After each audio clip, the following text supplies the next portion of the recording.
Bismillahirrahmanirrahim. Assalamualaikum warahmatullahi wabarakatuh. Perkenalkan, nama saya Wafik Aziza. Saya mahasiswi Sekolah Tinggi Agama Islam Ibnu Sina Batam pada program studi Pendidikan Islam Anak Usia Dini. Baiklah, di sini saya akan menyampaikan beberapa hasil pembelajaran dengan mata kuliah evaluasi pembelajaran yang diampu oleh Ibu dosen Ibu Kori Ismawati SS MPDI.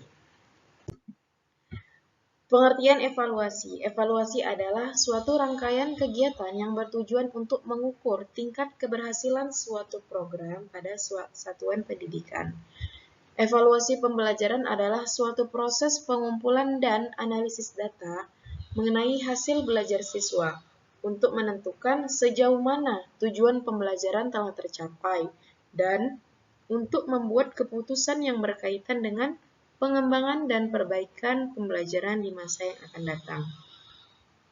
Tujuan evaluasi pembelajaran adalah untuk mengukur pencapaian siswa dalam mempelajari materi yang telah diajarkan dan memperbaiki kualitas pembelajaran di kelas.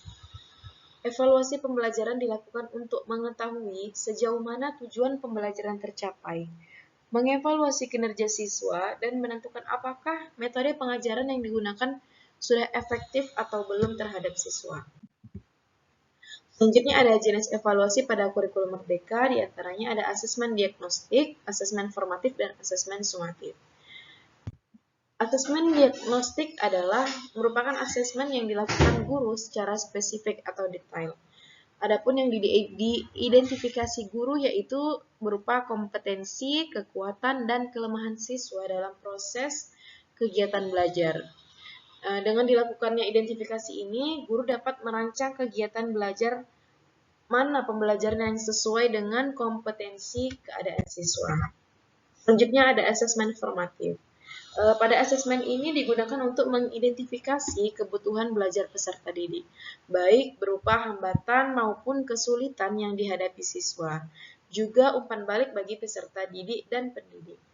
Pada kriteria asesmen pada kurikulum merdeka, yaitu diantaranya ketentuan hasil belajar tidak lagi diukur dengan nilai KKM atau standar, yang berupa nilai kuantitatif yang berbentuk angka.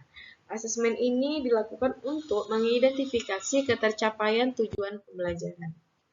Selanjutnya ada asesmen sumatif.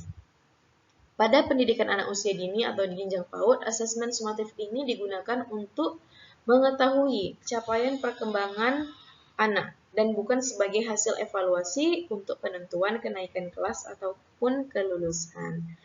Asesmen sumatif ini berbentuk laporan hasil belajar yang berisikan laporan pencapaian pembelajaran dan dapat ditambahkan dengan informasi pertumbuhan dan perkembangan yang terjadi pada anak. Adapun karakteristiknya yaitu untuk asesmen formatif itu terpadu dengan proses pembelajaran dan melibatkan peserta didik dan juga memperhatikan kemajuan penguasaan dalam berbagai dan ranah baik berupa sikap, pengetahuan, keterampilan. Pada asesmen sumatif, ini merupakan alat ukur untuk mengetahui pencapaian hasil belajar peserta didik dalam suatu lingkup materi atau periode tertentu. Capaian hasil belajar untuk dibandingkan dengan kriteria capaian yang telah ditetapkan untuk mengevaluasi efektivitas program pada pembelajaran. Selanjutnya di sini ada pelaksanaan asesmen sumatif dan formatif. Di antaranya itu dilaksanakan bersamaan, yaitu saat proses pembelajaran. Yang kedua, tindak lanjut yang dilakukan bisa dilakukan baik dengan melakukan umpan balik atau interferensi. Yang ketiga, pendidik juga dapat menggunakan berbagai teknik seperti observasi maupun tes yang dapat dilakukan. Dan yang keempat itu, pendidik dapat mempersiapkan berbagai instrumen seperti rubrik, catatan anekdot, lembar checklist, dan lainnya.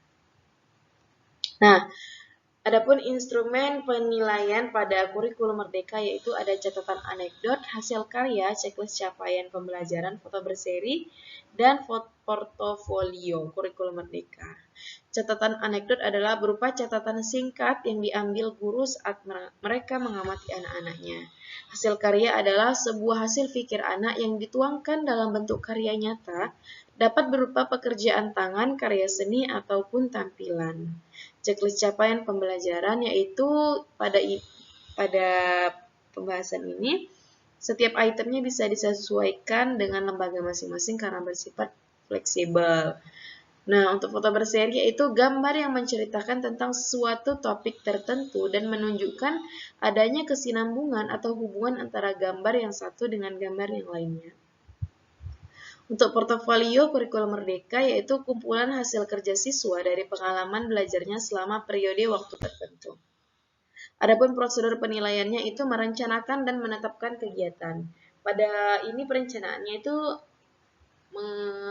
menetapkan kompetensi apa dan ada aspek yang dituju pada perencanaan ini. Menyiapkan alat dan instrumen penelitian, menetapkan kriteria. Kriteria ini hal apa saja yang mau dinilai pada penilaian ini. Laporan penelitian dan yang terakhir adalah laporan penilaian.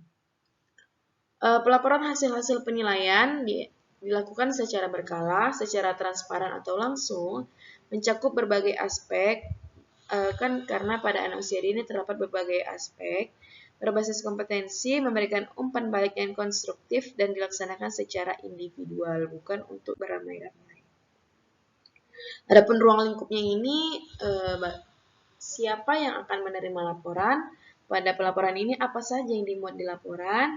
Bagaimana bentuk pelaporan yang disampaikan, bagaimana formatnya, bagaimana laporan ini dapat membantu penggunanya, dan bagaimana jadwal pelaporan ini ketentuannya.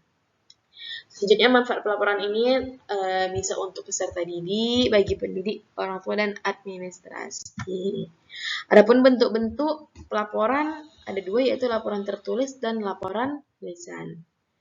Pedoman pencatatan pelaporan yaitu kita mencatat fakta-fakta yang real terjadi di lapangan, mencatat dengan rinci tanpa menambah atau mengurangkan, tidak menginterpretasi selama pencatatan, dan menggunakan kalimat yang deskriptif atau kalimat yang jelas. Sekian dari saya. Terima kasih. Semoga bermanfaat. Wassalamualaikum warahmatullahi wabarakatuh.